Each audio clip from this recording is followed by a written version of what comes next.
Hello everyone, today in this video I am going to deal with the third chapter of Honeydew of class 8th. The title of the chapter is Glimpses of the Past. Glimpses means a look. So today through this chapter we are going to have a look in the past, that is today we are going to read something related to history. This chapter, it gives us a portray of the year 1757 to 1857. How Britishers came to India, how slowly and gradually they annexed the territory of India, how from merchant they became a ruler in our country, how they exploited the farmers, the weavers and different other sections of the society, and the number of other incidents which lead to the revolt of 1857, which is regarded as the first war of independence. So let's have a look into the chapter. The martyrs. At a function in Delhi, O my countrymen, let your eyes fill with tears as you recall the sacrifices of India's martyrs. So here in this photograph, here you can see Lata Mangeshkar is present at any function in Delhi, and here beside her is Jawaharlal Nehru, Lal Bahadur Shastri and Indira Gandhi. And Lata Mangeshkar, she is singing a song, Mere Watan Ke Logo, which you might have heard it on 15th August or on 26th January.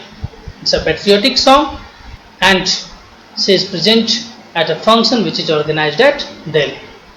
The company's conquest 1757 to 1849. With its superior weapons, the British East India Company was extending its power in 18th century India. So here it is being said that the Britishers, they had more advanced weapons than the we Indian had at that time. They had gun and many other weapons, but at that time the Indians were fighting the battle with the help of sword and lathi, that is the bamboo stick.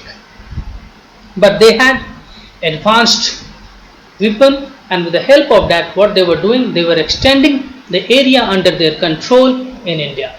As here in this map you can see only this much area, that is the area which is in pink color, only this much area was ruled by Britishers in 1765, while you very well know what happened in another century, that is with the passage of time they annexed the whole country. The whole country was under their control. Indian princes were short-sighted. Short-sighted, it means they only thought about the immediate effect. They never thought about the future, that what their action will result in future, in coming days, how it may affect their kingdom or how it may affect the country. So what they did, in order to win the battle, they used to take support of Britishers, and as they had more advanced weapon, they very easily used to win the battle. So therefore they used to take support of Britishers. That upstart Rajbah called the English merchant, they will help me to defeat him. So upstart here, it means that someone who has suddenly gained the power. Raja Ba here refers to Bahadur Shah Jafar. Here it can be seen that there is a prince and he is ready to wage a war against Bahadur Shah Jafar, and for that he is asking his men to call Britishers. He will take help from Britishers in order to defeat Bahadur Shah Jafar. The people had no peace due to such constant fights. During those periods, Indian princes, the kings, they were always at war with each other. Why? Because they want to annex more and more territory, annex more and more kingdom. They want more and more territory to be ruled by them. Therefore, they were constantly at fight with each other. The rivalries helped the East India Company, and it could easily subdue Indian princes one by one. So the Britishers, they took benefit of this situation. What situation? That is that the Indians were constantly at fight with each other. So they took benefit of it, and very easily they were able to suppress each and every king, each and every prince of India. It means they defeated each and every one. A far-seeing ruler like the brave Tipu of Mysore fought the British till he died fighting. So as it has been said previously that all the kings, all the princes, they were short-sighted. They never thought about the consequences, the effect which their action will bring to their kingdom in the future. But all the kings were not like that. And one of them were Tipu of Mysore. Tipu of Mysore, he was very brave person. He fought against the Britishers till his last breath. How did Indians react to this conquest? So now the Britishers, they have conquest, they have annexed most of the kingdom of India.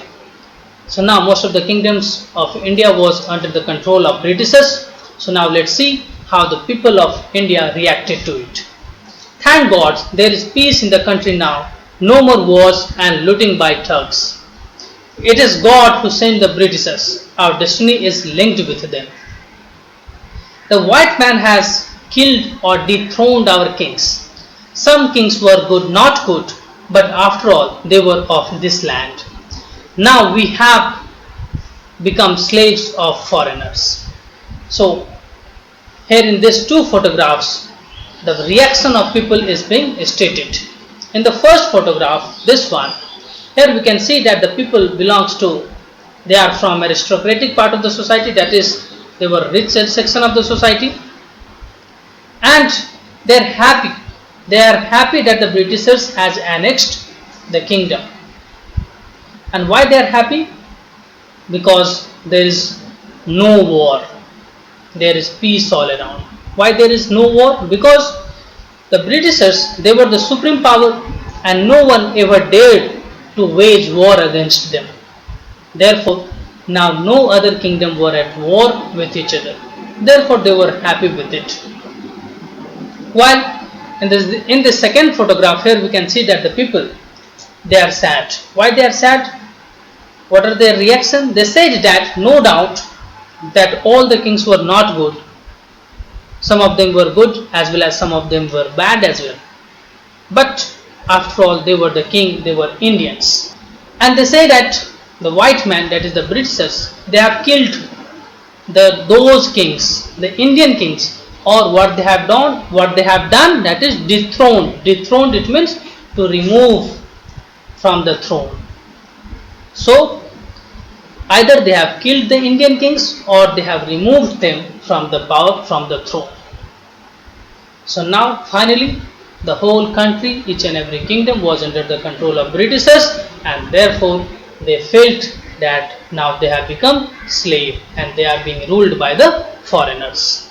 British rule 1765 to 1836. Religious leaders preached ideas like untouchability and child marriage. Anyone who crosses the sea loses his religion. All misery in the world is due to women. So in this section, here we are introduced with the different superstitious belief that we had at that time in our country, and that is untouchability, child marriage, and there were many more superstitious beliefs. The one is, that is, anyone who crosses the sea loses his kingdom, women are misery in this world, sati pratha, and many more superstitious beliefs were there at that time in our Indian society. The truth was that Indians had lost self-respect. The British scorned them. The natives are unworthy of trust, incapable of honesty. So now the opinion of Britishers toward the Indians is being given over here. They believe, they think that Indians, they do not have self-respect, and therefore what they do, they contempt them, they hate them, and they think that they are not worthy of honesty. They are not honest, they are unworthy, it means they are not trustworthy. And here you can see this man, this Indian, he is standing hand folded in front of the Britishers. Instead of speaking against them, instead of speaking in favor of Indians. What he's saying, true, you're honest, but I am honest. He's just talking about himself, and he's agreeing with the Britishers that yes, the Indians are unworthy of trust, they are dishonest. Big merchants, the British want quick profits. Their heavy taxes forced farmers to abandon their fields. Now, as the Britishers, they came to India as a merchant, as a businessman. So their prime focus, their prime aim was to earn maximum profit. So in order to earn maximum profit, what they had done, they have laid heavy taxes, and the farmers had to pay it. And those who were not able to pay it, they will have to leave their land. And as the farmer, they had very meager source of cultivation from the field, and therefore they were not able to pay the taxes, and at last they had to leave their land. So this is how they were exploiting the farmers. But your men are taking all my crops. You are still in area. If you don't pay next week, I will send you to jail. So as here you can see that they are charging taxes, and at the same time the Britishers are also taking away all crop. So if they will take away all crop, then from where they will earn? So as they were not able to earn, they were not able to pay the taxes, and once they were not able to pay the taxes, they were sent to the jail. They were kept behind the bars. And here, if the farmer said anything, then what he has said, what the Britishers has said, that you are still in arrear. It means you have not paid your previous tax till now, and if you will not pay it by the next week, you will be sent to jail. Still, the British invented other methods which gave them more profit. As the Britishers, they were profit seeker, they wanted more and more profit, they were merchant, they were businessmen, they wanted to make more and more money, and therefore in order to make more and more money, what they did, they made one more law. They enacted one law which may give them huge profit. So what was that law? The goods manufactured in England should not have any import duty when brought in India. So this is the new law which was passed by the Britishers, and the law states that the goods manufactured, it means whatever goods will be imported to India from Britain will be duty free. It means there will be no tax charged upon it. So it means the goods will be available at a cheap rate in India, and that good will ruin the cotton mill of India and other industries of India.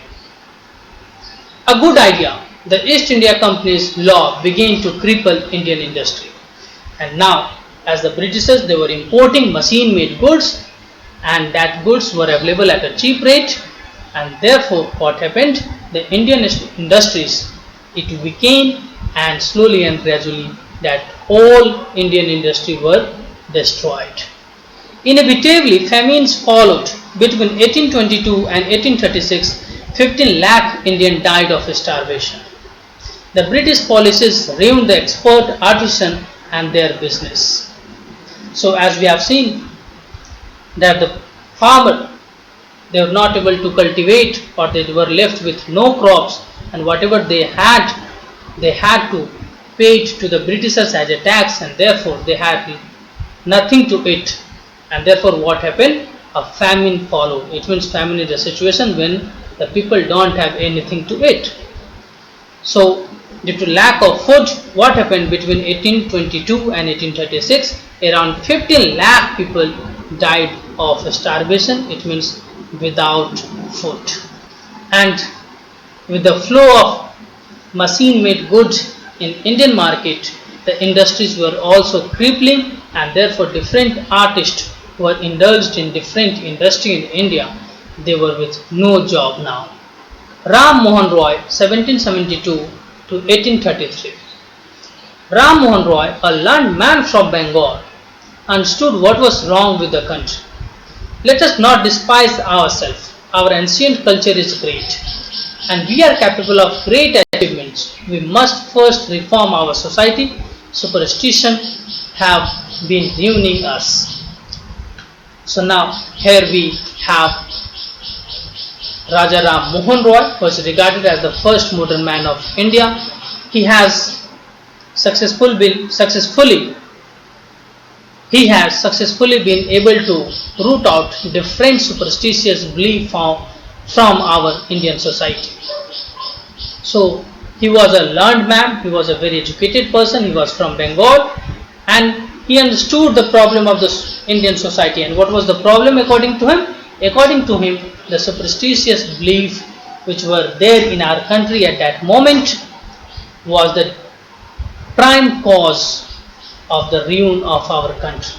And therefore what he said that we should not hate our culture. Our culture is great, but what is needed? That is, we need to reform our society. And how that reform can be brought? That is by rooting out the superstitious belief from our society. He told his wife Uma, cows are of different colors, but the color of their milk is the same. Different teachers have different opinions, but the essence of every religion is the same. So this is what he said to his wife regarding the preaching of different religion. He says that maybe that the religion may be different, but the essence, the teaching, the preaching, the principle of all the religion are same. So in order to make her understand this, what he said, he gave an example of cows. That is, cows are of different color, but the color of their milk is the same. So here milk refers to the teaching, the preaching of each and every religion, and cows here refers to different teachers, different preachers, different religion. He was attracted by science and modern knowledge. Knowledge should be practical and scientific.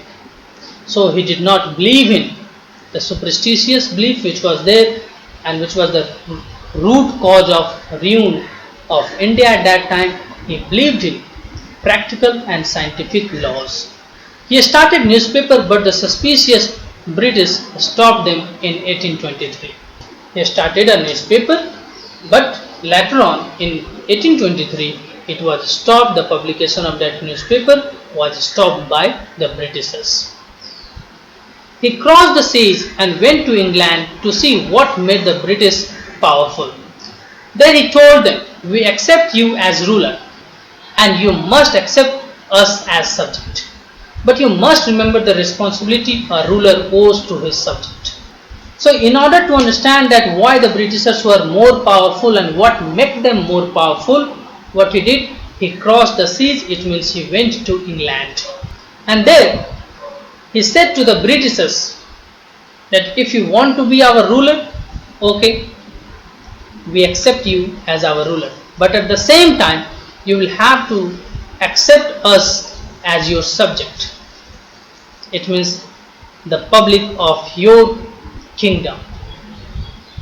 And at the same time, he reminded them of the responsibility a ruler owes to his people, to the people of his kingdom. Operation 1765 to 1835. But the Britishers continued to oppress Indians. In 1818, they had passed Regulation 3rd. Under it, an Indian could be jailed without any trial in a court. So the Britishers, they never paid attention toward the welfare of Indian, and they continued their policy of oppression, that is their policy of ill treatment and exploitation of the Indian. And again they passed a new act, a new rule, that is Regulation 3rd. And according to this rule, any Indian could be jailed without any trial in court. It means the Indian will not have any right for the trial to go to the court. All the times British officers in India drew big salaries and also made fortunes in private business. So the British officers, the officials who were there in India at that time, who were posted in India at that time, they were getting huge salary, and at the same time they were having private business as well, and they were making huge profit, they were making huge money out of those business and from his office. By 1829, Britain was exporting British goods worth 7 crore rupees to India. So now, for the Britishers, India has become one of the largest market for them, and they were exporting all their goods manufactured in Britain to India. So then India was a new market for them. They were importing British manufactured the goods which were manufactured in industry there in Britain, and that too without paying any taxes, and that's why their goods were flooded in Indian market. The British prospered on companies' loot while Indian industries began to die. So the Britishers, the officials who were there posted in India at that time, they prospered. It means they earned more and more, and while at the same time Indian industries, it was dying. It was suffering a huge loss, and due to which many industries were forced to shut down. Governor General Bentinck reported back home, the bones of cotton weavers are bleaching the plains of India. This is what he said about the weavers of India. The weavers, they did not have any job, they were jobless. Why? Because the Indian market were flooded with machine-made goods, machine-made clothes, and it was available at a cheaper rate, and therefore people were buying those goods only. None of the people were buying the goods manufactured in India, as it was a bit costlier, because at that time clothes or the cotton mill were totally dependent upon manpower in India. Therefore it was a bit costly. So the weavers were living in a hand-to-mouth situation. They were having a very plightful life. Dissatisfaction, 1835 to 56. Education in India was in Persian and Sanskrit. In 1835, an Englishman named Macaulay suggested a change. We should teach the natives through English language. I agree. So now Britishers, they have come up with one more reform in India, and that is they thought that they should change the medium of instruction. That is, at that time, the education were carried out in Persian or in Sanskrit language in India. Now what they have come up with, they thought to change the medium of instruction from Persian or Sanskrit, they would change it to English. This was the suggestion which was made by Lord Macaulay. English education produced clerks to whom the British gave petty job under them. Incidentally, it also produced a new generation of intellectuals. We must educate our brothers and try to improve their material condition. For that, we must convey our grievances to British Parliament.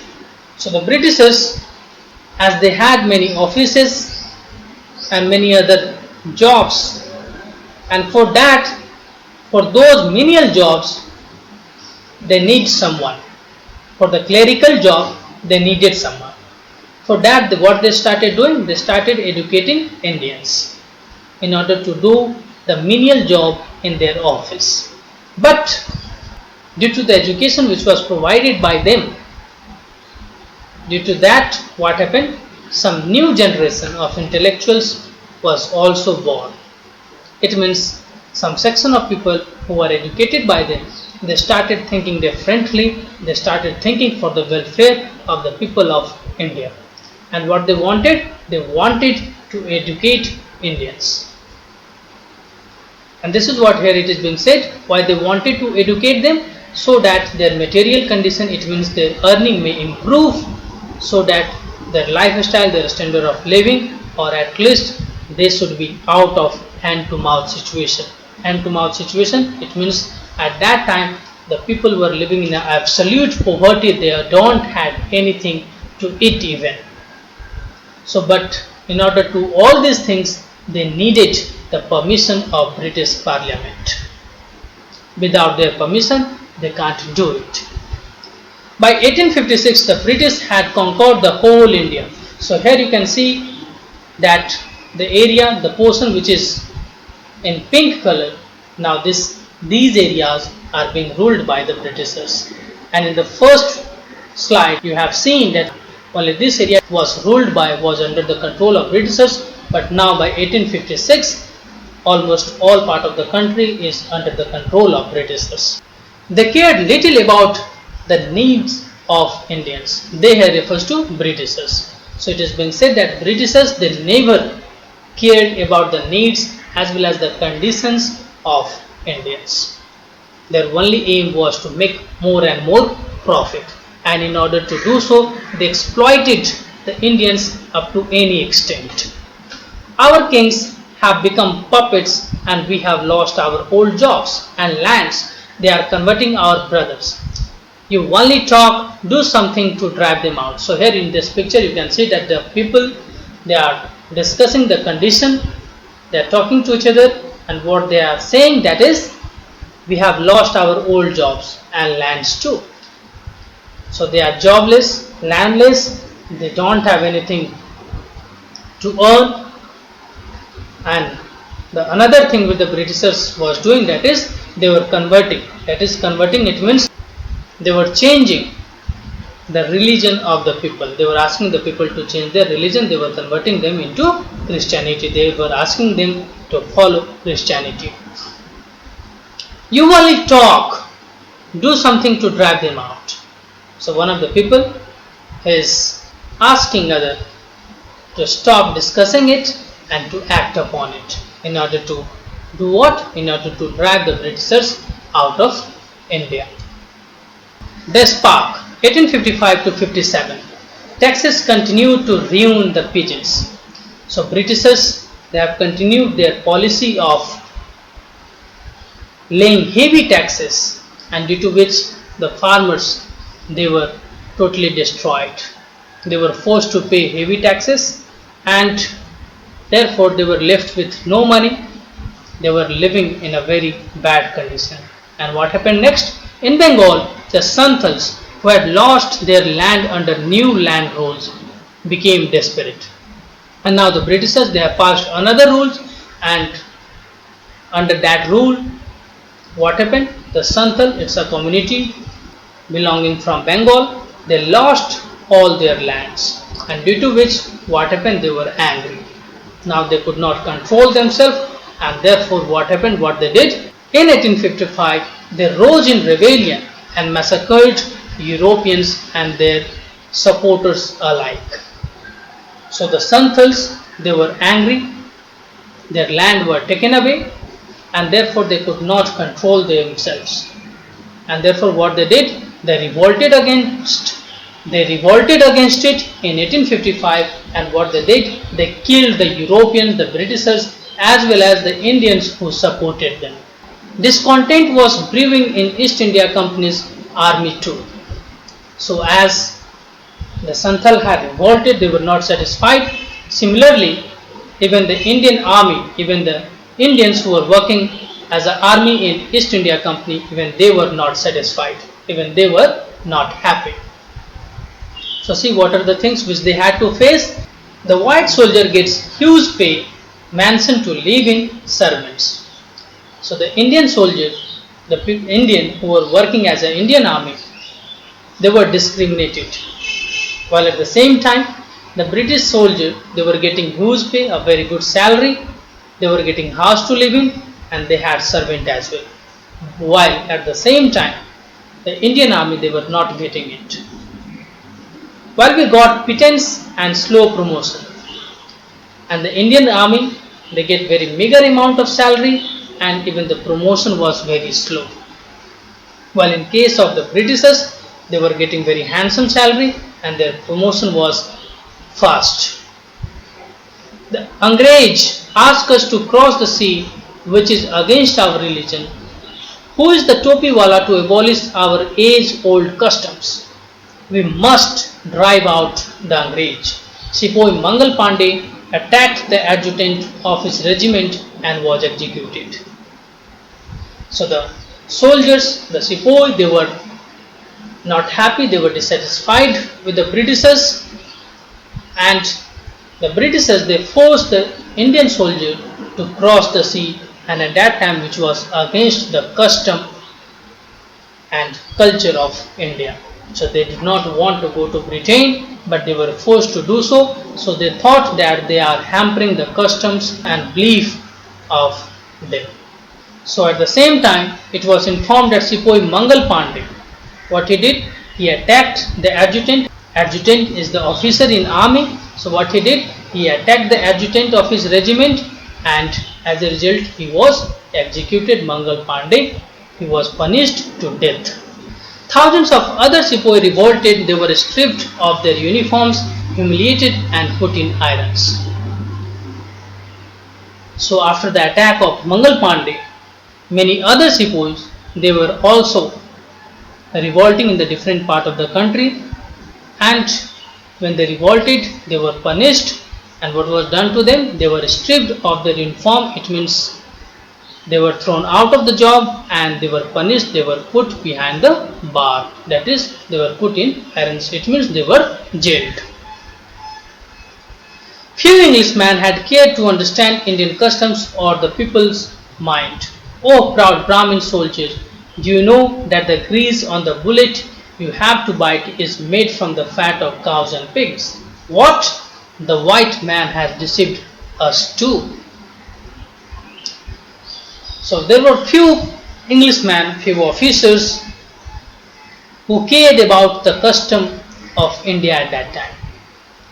So one of those officers who cared about the custom and the religion of Indians, they informed it to the soldiers that you know that you have the bullet, that the bullet which you bite before inserting it into the gun, the coating of that bullet is made up of the fat of cows and pigs.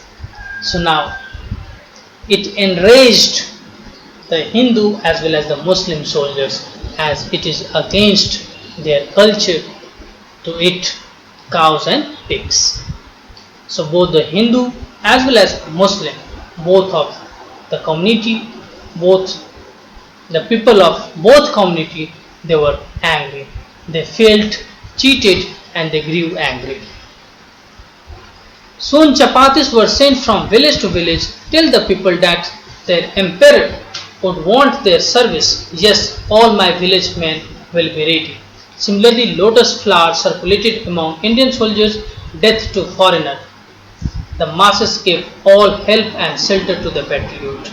So as soon as the Sepoy come to know this, that they had to bite the bullet, and the cover of that bullet is made up of the fat of cows and pigs, they were totally outraged. They became angry and they planned to revolt against the Britishers, and for that what they did, they sought the support of villagers. Their messenger traveled from village to village seeking support of different villagers, and even the soldiers, they took an oath that they will drive the Britishers out of their country and they will kill the foreigner, they will kill the Britishers.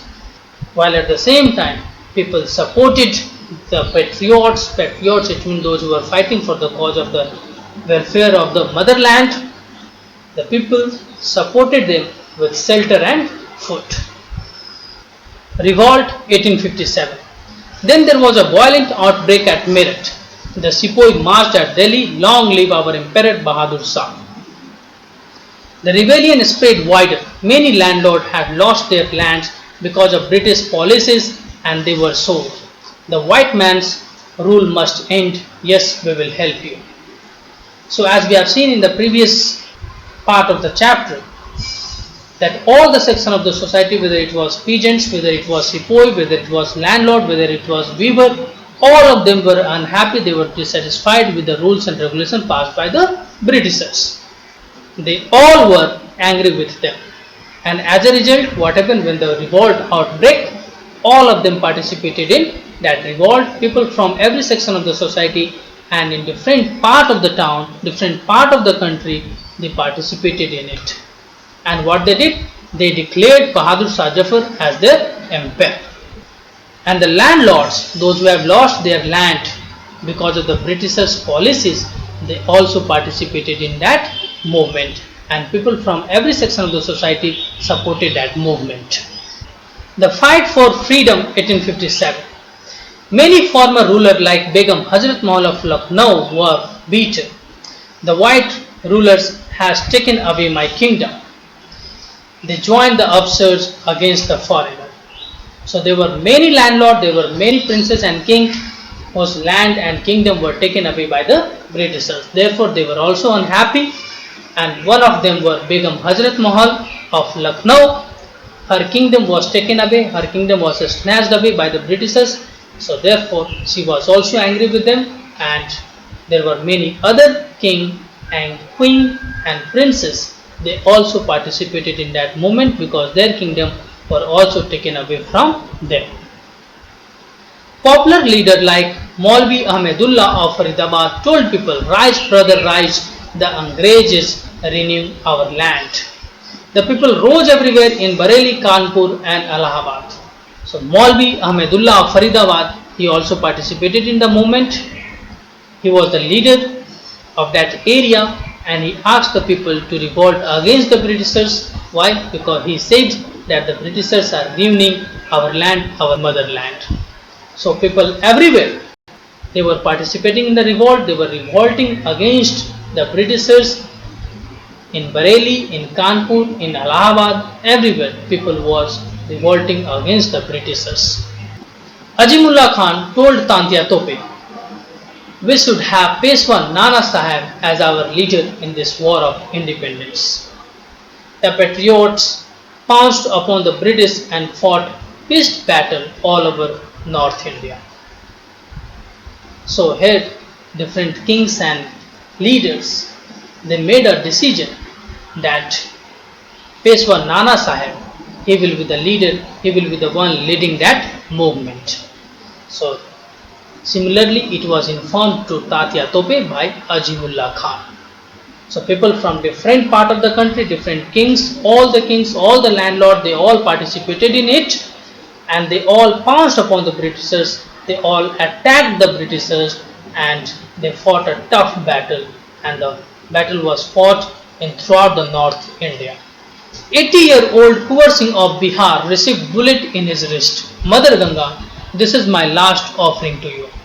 So here Kuwar Singh, he was from Bihar. He also participated in that rebellion, in that movement, and he received a shot, a bullet in his wrist. And as soon as he received a bullet in his wrist, what he did? He cut his wrist. Why he cut it? Because the poison of that bullet may spread in his body. Therefore he cut it and he offered it to Mother Ganga, the river Ganga. From the freedom movement, S.D. Sawant. So this chapter, this extract has been taken from our freedom movement written by S.D. Sawant.